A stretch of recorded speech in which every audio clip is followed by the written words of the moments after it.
I'm about to share with you some of the best literature I have ever read.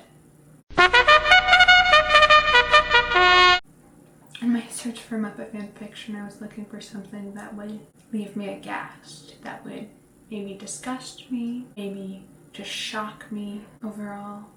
I did not expect to find this masterpiece that I am about to share with you.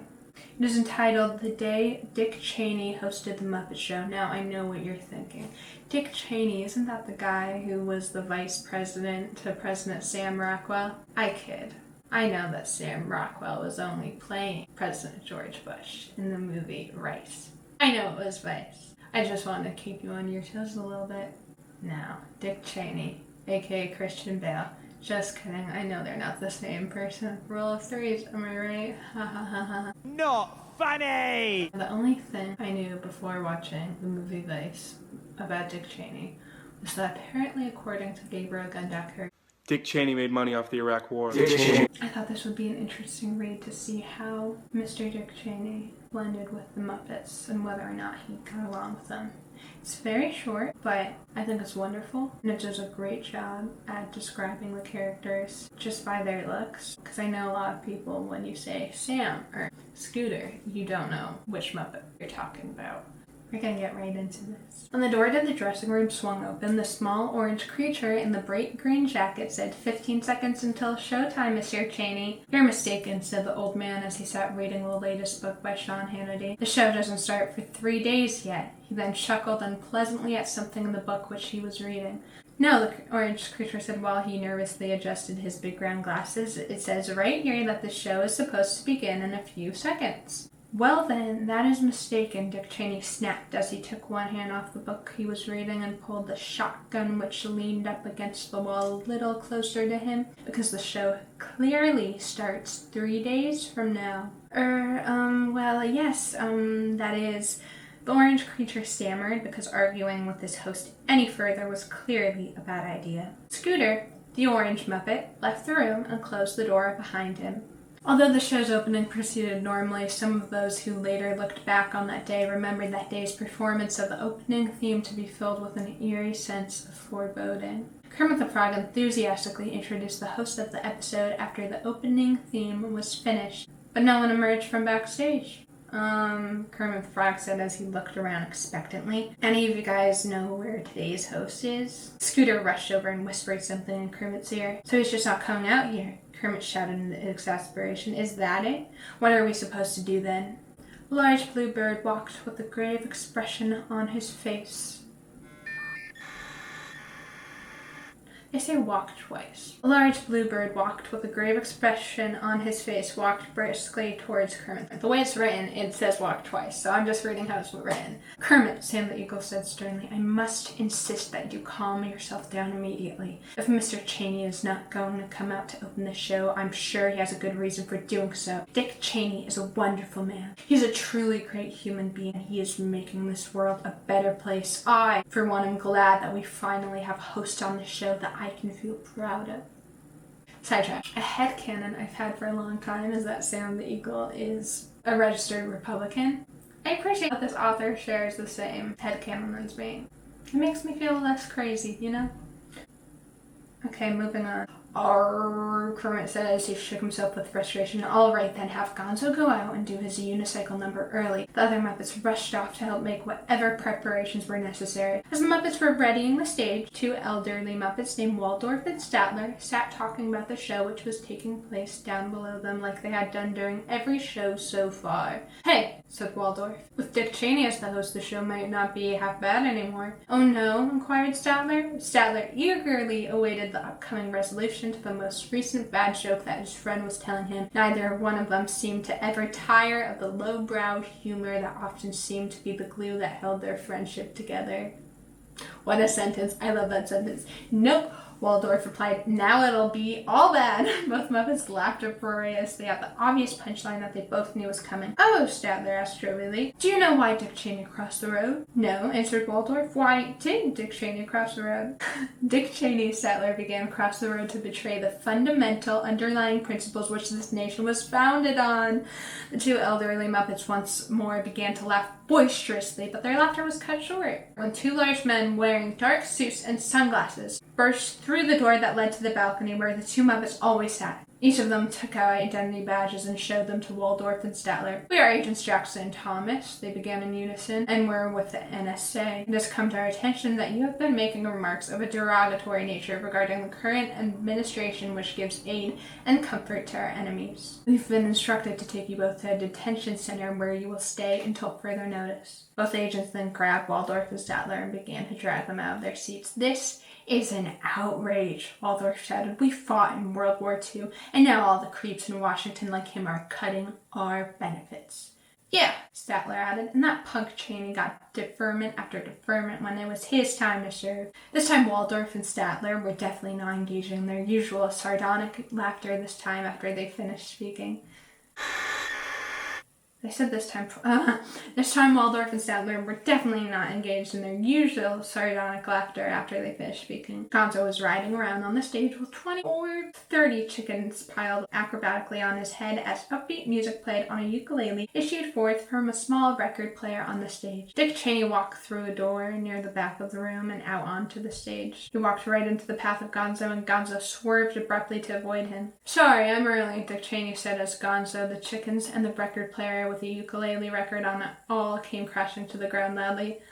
Yeah, okay, Kermit said awkwardly. Well, stick around, everyone. We've got a great show for you. Kermit then waved his arms around with excitement as all the Muppets walked off to do their part for the show that's about to take place. Scooter's uncle, a rich old Muppet named J.P. Morgan, sat upstairs in his office counting his money. Okay, that's another $2 million, J.P. Morgan said with a lack of any real interest. I'd better count that other bag next. There's not money here being counted, Dick Cheney said with a great deal of excitement as he walked into the upstairs office. It sounded as though that was what that sound was, so I had to go check. He then put out his hand for J.P. Morgan to shake. Indeed, J.P. Morgan said, that's exactly right. Hey, I remember you from when one of my companies worked on that one business deal with Halliburton. That's right, Dick Cheney replied. That's right, I remember now. We bought out that chain of orphanages in upstate New York. Yes, J.P. Morgan added, yes, we converted them all into luxury resorts. But hey, at least we got all of those poor orphans jobs. Yeah, Dick Cheney agreed. We got them all jobs doing ads explaining why country clubs were better for the community. Of course, they were on their own after that. Oh, J.P. Morgan said as both men started laughing. Those were good times. It's been too long, Dick. I haven't seen you since that one hunting trip. Yeah,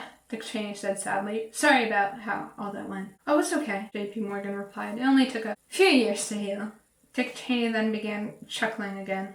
Okay, sidebar. Dick Cheney was on a hunting trip with someone. I forget who it was. It might have been J.P. Morgan.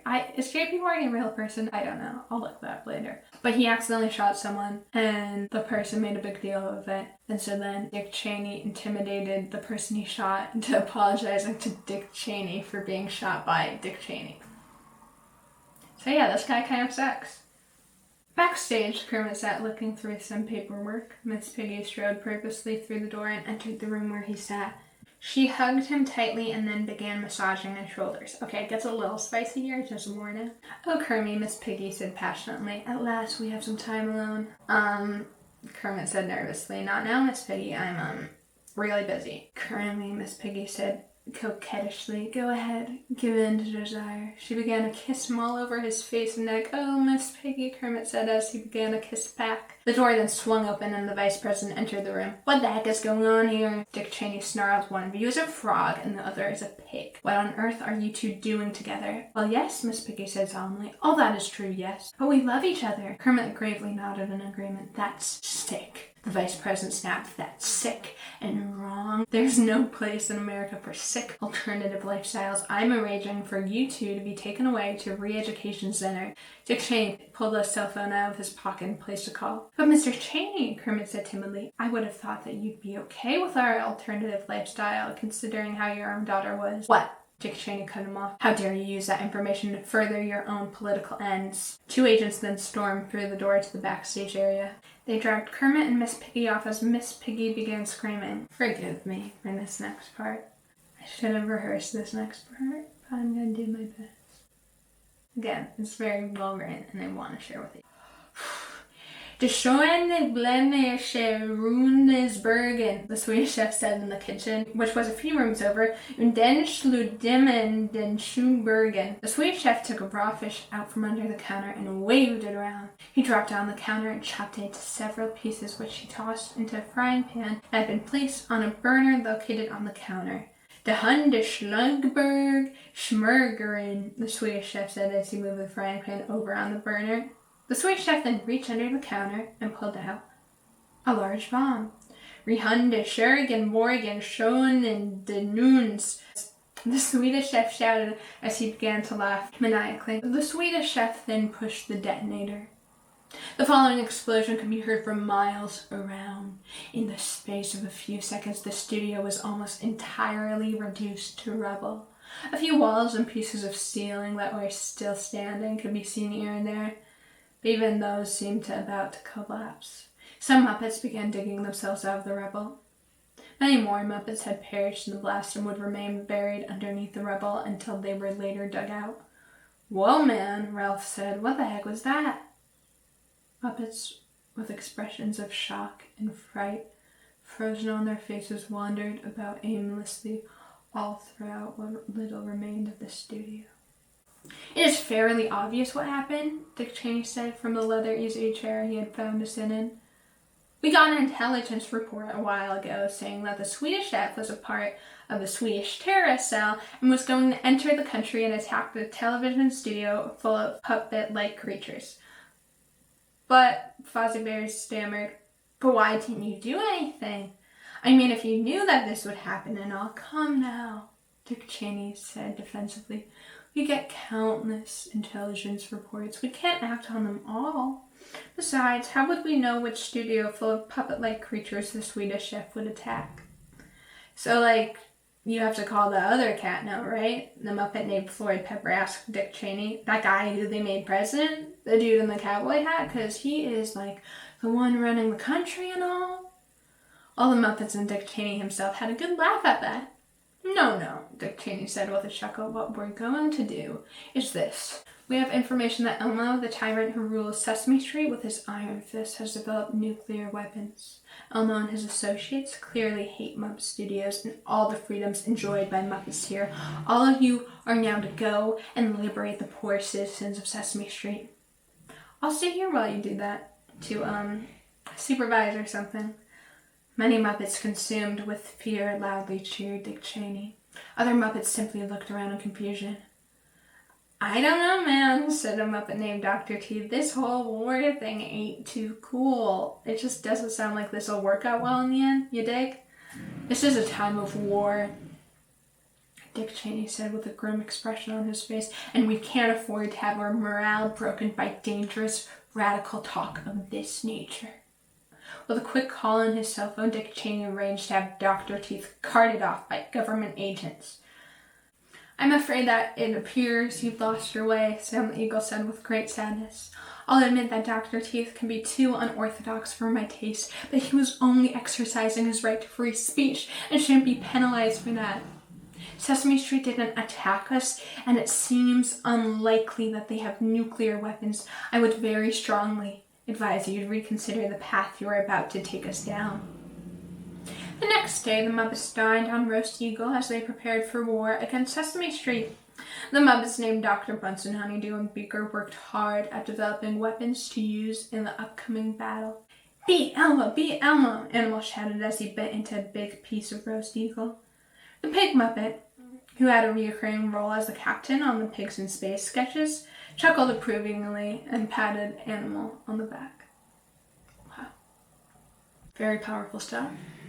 A lot of the Muppet fanfiction I came across when I was trying to find something to share was very sad. It was very depressing. It was very bleak. And this was a little sad. It was just more based in satire and humor, which I appreciate a lot. I rate that 5 out of 5 stars. Who wrote this? Faceless Stranger on fanfiction.net. You have a way with words. But yeah, that was really good. That story, ooh, that was amazing. I hope you enjoyed my reading of it, everyone. Anyways, like and subscribe if you enjoyed that. If you didn't, oh well.